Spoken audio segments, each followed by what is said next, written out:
Welcome back, Sean. How are you doing? Really good, thank you, Porky. Happy to be back. Good man. I know you've had some personal problems and all that. We're not going to go into them. It's nobody's business except yours. But I hope you and your family are all okay, mate. Thank you very much. Right. I'll throw some fights at you and from some scenarios and just give me your opinion on it. Dillian Whyte against Moses Itoma. What did you make of it all?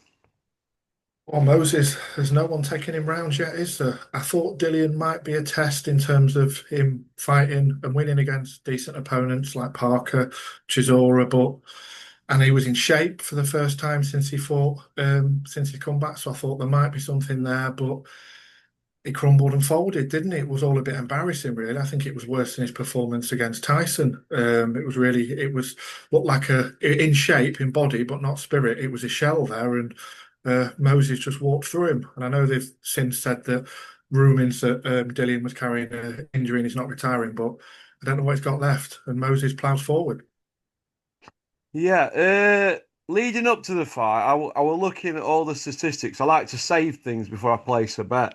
And this is how promoters work. They have somebody look at all the statistics, just like the advisors that give the odds to the bookies, William Hill, Corals, Ladbrokes, all that kind of thing. And going on Dillian Whyte's last six fights, he's like every fight, he's throwing less, fainting less, and admiring his work more, which is what fighters do once it's showing signs of an aging fighter because it's very rare that they're hitting their opponent as much as they did years ago.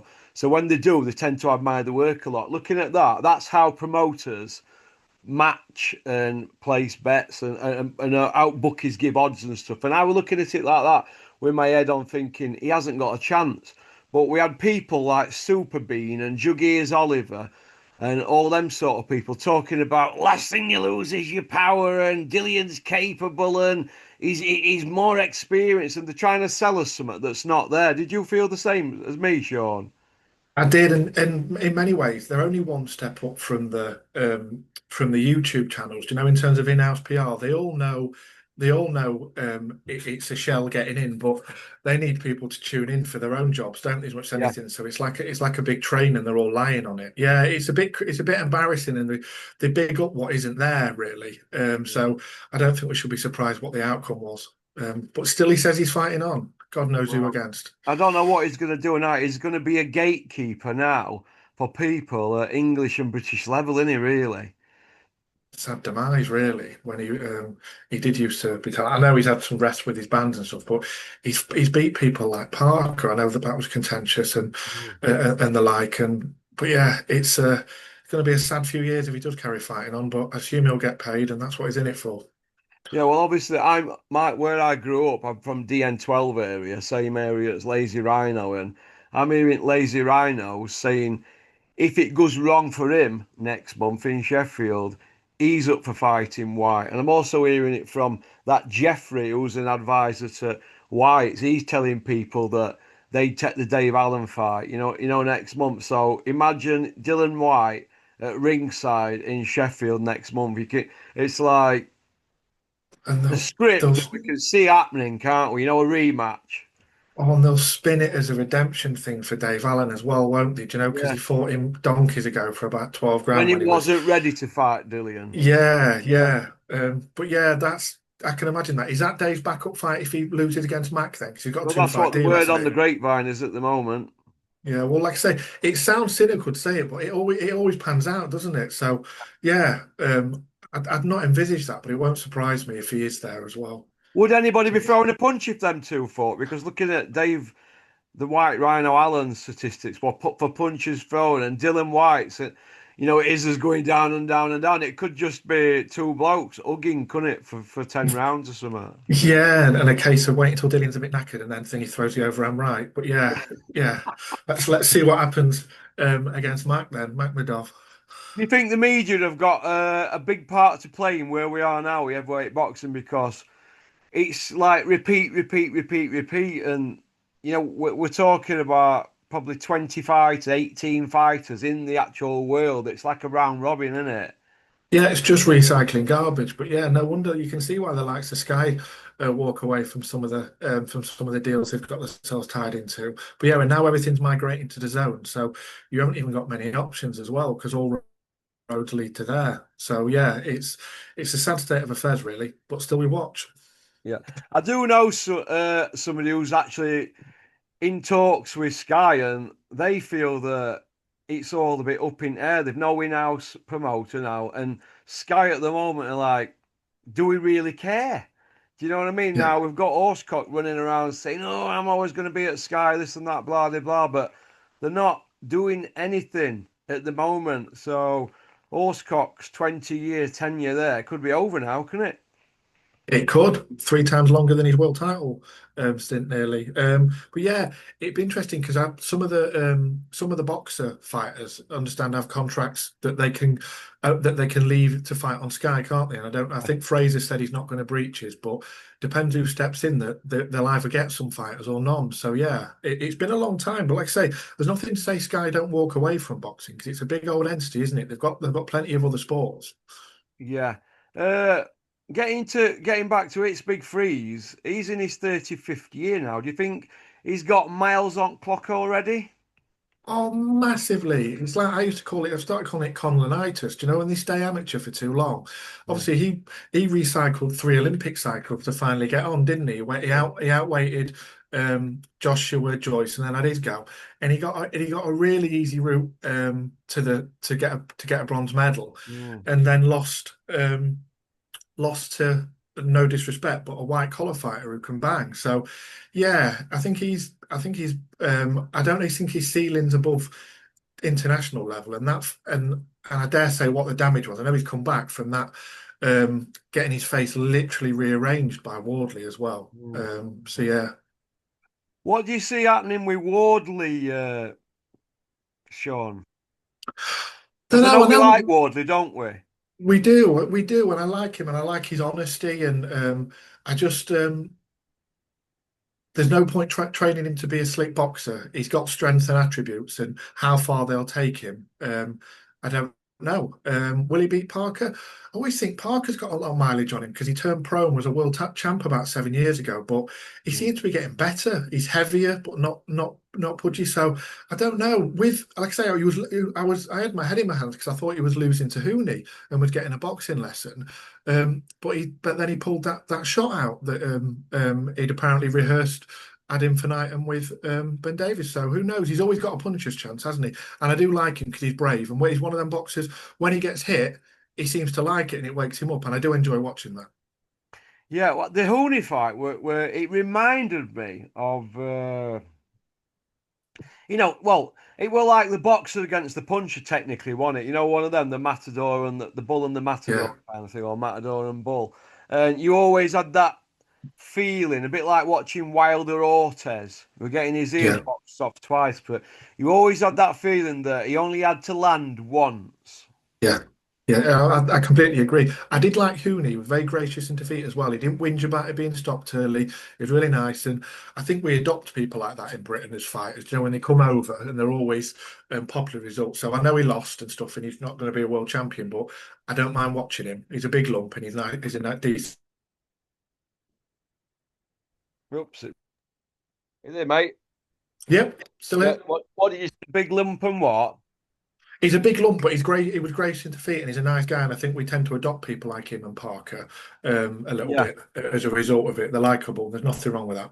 You know what I've noticed? Guys from New Zealand, Australia, that kind of thing. They're very competitive in that, but they're very, very good losers. They're very graceful in defeat. Whereas I look at somebody like Big Meech, aka Anthony Joshua, he absolutely took the play away from every person that's beat him.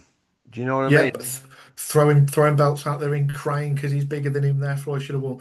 I think it's a cultural thing with some of the New Zealand, the Australasian ones, and New Zealanders. I think it's just it's a culture built on respect instead of entitlement, like our Big Meech and Co seem to be. They're not whingers, basically. Yeah, yeah. Uh, I put Usyk in that bracket as well, which we're going to come to now. They seem to captivate our fans. We seem to like these guys that are like Parker, Hooney, Usyk, and that they all seem to be gentlemen and proper sportsmen, don't we? Definitely, definitely. And then on top of it, Usyk, a generational great, possibly. I know Yeah. not everyone on the channel gives him his licks, but he's beat everyone. Well, when we look at his CV, obviously, not for those of you that don't know it, I know it off by heart. 350 amateur fights, 335 wins, 15 losses, rematched 11. Sean Porter slipped through the net. He beat him at middleweight, didn't he, Sean Porter? I didn't know that one. I know he fought some of the other ones. It's some of the other fights. Jesus, Yeah, I think but he he beat him shows at he's been through the weights. 165. Blimey. Yeah. Yeah. But when I look at it, you got European, World, Olympic gold, WBSS gold, done Joe Joyce with headgear off over 5 rounds, jumps in at cruiserweight. I mean, he's clean. What is he, 24 fights, and he's cleaned up in two divisions, the Yeah. two heaviest divisions, or cruiserweight. We don't count Bridger doing most of the time, but cruiserweight and heavyweight. He's cleaned up there. Done all them world champions, former, current, and future. Took loads of O's. Fury, Joshua Dubois twice apiece. Chisora, and on the way, he put Tony Bellew on a rocket up to Mars. Do you know what I And mean? half of these, and probably more than half of these fighters, is the away fighter. He's barely ever fought in Ukraine or a hometown, so Yeah, so there's he's never even had the rub of the green in terms of being the home fighter, has he? So it no compounds it further. Ian, and do you know the funny thing is, the more he keeps going on with these belts, I mean, he's got all six belts, hasn't he? Yeah. Right, he's got WBC, WBA show, and WBO, IBF, IBO, Ring Magazine. He threw IBF to him. He says, "Yeah, go on, you can have that one. I'll come back for it." And now, looking at it behind the scenes, the WBO are now investigating this dance that he did on Instagram. Have you seen that? Yeah, because he said he's got an injury, so they go. It's Yeah. so petty. The WBO are going down the route of he can't be injured because he had a night out. Um, but yeah, and it's just it's. I think I don't know if it's just an opportunity and an excuse to rip another belt off him, saying he's not injured, so he's not got a legitimate reason to defend it, to recycle it again, so it frees up for someone else. Do you think that's in bad taste, Sean? Yeah, but knowing the WBO, do you know what I mean? When have they done things in good taste? It's sort of pretty much set up as the Bricktop, the Warren Boxing Organisation. So I wouldn't be surprised at all. It's people like Usyk that give that belt legitimacy. So the fact they want to rip it off him is definitely poor taste.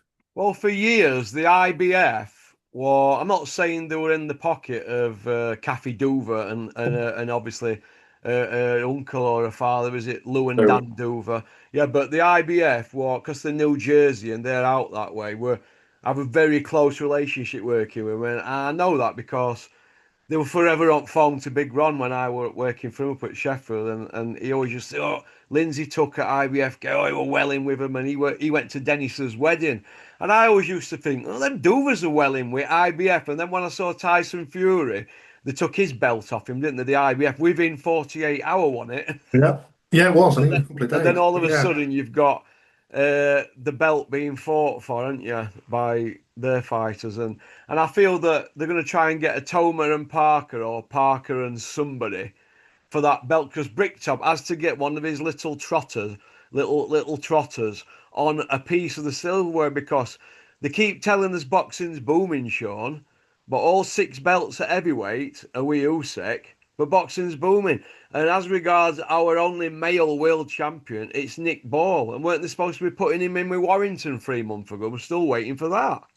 yeah, we are. Yeah, no, it's a sad state of affairs. Like I said, and I don't know how Usyk manages to keep on the motivation because they'll rip one off and then he has to win it back. He's like he keeps winning him and holding him, and then they just pull one off him again. He has to fight someone else, and increasingly it's someone who he's already beat. So who knows? But yeah, it's certainly not a heavyweight division that's prospering, is it? Could he be the only three-time undisputed Usyk at this? What if he fights on and they rip one off him? He'll clearly beat whoever they put up to him. The only reason he'd lose if he suddenly gets old, which can happen in a fight. But with the lifestyle he leads and the application he has, I don't anticipate. I think he'll be world champion for as long as he wants until Father Time does catch up with him. But it don't look like any time soon. The likes of him and the Batavievs, they don't slow down, do they? Whether No. Do you feel that Usyk could hang around too long and he might get jobbed because it's very clear for everybody to see that the actual establishment, those that run the game, they don't want him at the top because he's not your commercial guy, is he? They No, want we know they want to have the belts, but they want a Toma in, don't they? So they can reign for like 10, 12 years, don't they? yeah, And he that's doesn't what, talk. eh? He don't talk drivel, and he's not No. really young, so he won't be flouting all their commercial crap. So no, he's a poor champ for them, but he's a legitimate champ. So we shall see what happens. Do you do you see anybody at the moment being able to beat him? Because they keep saying about Atoma, but he's had 26 rounds, Sean, and it's added Yeah, up. It comes to about an hour in the ring. yeah. I think Atoma is a really brilliant talent. I think he's extremely good. He doesn't even he boxes like a lighter weight sometimes. However, he's a young man. His body's still growing. If they put him in at this stage, I know people talk, oh, it's only a loss. That could absolutely ruin him putting him in that early. And he doesn't need to. Like I say, the levels. Like I said, that guy had 350 amateur fights before he turned over. No way, no way at all. I think it would be embarrassing for Atoma because he won't get near him. Everyone talks about he's got this big, massive punch. He's not going to land it. He's going to get turned on his head. Yeah, yeah. I don't see him being able to beat Usyk because what could he have? I mean, if he does, we're probably looking at the greatest fighter ever, aren't we? Really, with that amount of minutes in the ring and being able to, Oh, if yeah. he Sorry, Bucky. no, I'm saying it does to Usyk what he did to Dwight. He'd be like the Tiger Woods, wouldn't he, or Michael Jordan, wouldn't he? Absolutely. No, yeah, and it would be, and then he'd have potentially 15 years at the top as well, or however long he wanted to as Yeah. well. What I think though, knowing boxing fans, we'd get because all the boxing fans like a whinge. I think it'd get like when the Klitschko's were champions, we'd start getting disgruntled because he was a champ for too long because we're a cynical old bunch. But I can't see him winning anyway, so I think it might be Oh. academic. Okay. For end of part one, we'll finish off on Fury then. Where does he go now, Fury? Well, I think he's currently enjoying his 37th retirement. I presume he's currently running around Morecambe Bay. I keep seeing him popping up talking about various issues and things, but I presume he's coming back because he always comes back. But there's got to be a point when he doesn't come back. But I don't know. Are they going to resuscitate Joshua to throw him in for a money fight? Who else? Who else is he going to fight? He can't find Chisora again, thankfully. We've had three times of that, too many. So I presume Joshua, if they make the fight, it's the money fight. And he keeps telling us that it's the biggest fight in boxing. It's the biggest fight for his back pocket. But I presume if he does come back, it'll be that because I don't think Usyk's got any obligation to fight him again. He beat him clearly twice, despite what he says. Yeah, and as regards Fury, what do you think of the rumors doing the rounds that they're trying to negotiate and deal with Netflix to see out his career, for his next 3 or 4 fights? Would you put it past them doing that and getting rid of Bricktop? No, because Bricktop, there's no loyalty from him. He's not always been with him. I think the fact that Tyson's got no loyalty, he walked away from a contract with Hennessy, I understand it, and Hennessy got paid off despite Hennessy putting so much into 1.5 him. million out of court. Yeah, one of the few decent guys in boxing. Mm. So yeah, would you do Frank? It'd be karma for Frank if it happens because he's done it to plenty of people. But yeah, he's got his Netflix series. So yeah, I presume Tyson's loyalty is only to Tyson. Do you feel that Tyson and his dad and whatnot doing with having this deal with Netflix are thinking to themselves, well, why do we need to give a big slice of our cake to Bricktop when we can have all the lot for ourselves at the end of our career? Do you think that might be their thinking? It will be. The only fear is, well, not a fear, but the only possibility is Frank isn't averse to litigation, is he? So I think if there is anything that's not nailed on and the contract hasn't expired, Frank will drag it out for as long as possible because he's not stupid, is he? Whatever anyone says about him, Yeah. and he fights contracts, doesn't he? You can see it with Well, Yard recently. he only fell in love with one fighter, and that was Georgie Collins. You remember him back in the day, Georgie Collins? I don't. What Got happened beat there? by Kirtland Lang, didn't he? But Frank has admitted many times in his column and in interviews that you should never fall in love with a fighter. But he fell in love with Georgie Collins because at the time he was like the Moses Atome kind of thing, and Ah, he had a fantastic career, but he got beat a couple of times at the end of his career. Kirtland Lang were one of them, and he was never the same. But he's never fell in love with a fighter since then. And I personally believe that Tyson Fury is ruthless enough and his old man to say, "Listen, you've had your slice at cake out of us. You shafted us in Saudi. We're doing a deal with Netflix, and this is who we're fighting. Get on your bike." And I think Tyson will try and do a Joe Calzaghe what he did with his last fight. Do you remember the last one he had with Roy true. Jones? And they ended up in court with Bricktop, and he won in court, didn't he, in High Court? And Bricktop folded Sports Network. You remember? Yes, I do remember. That's the thing, because when he does legitimately lose a court case, he just folds the company, doesn't he? So you're not getting a bean out of him. Well, he did it with Sports Network, didn't he? And obviously he's had other. I'm not sure what he did with that other one because he lost millions with Don King, didn't he? You He remember? did. He did. Yeah, yeah, he lost that. It's fair to say it's hard to imagine Don being in the right side of a contract dispute, but he did. Yeah, but yeah, I think Frank will fight it unless there's. I presume Tyson takes expert legal counsel on anything that he does. He should do if Frank's there, but it wouldn't surprise me at all. The Furies are definitely ruthless in between winning dodgy triathlons. Okay. We'll come to that in a minute. Do you want to go on to part two, Sean?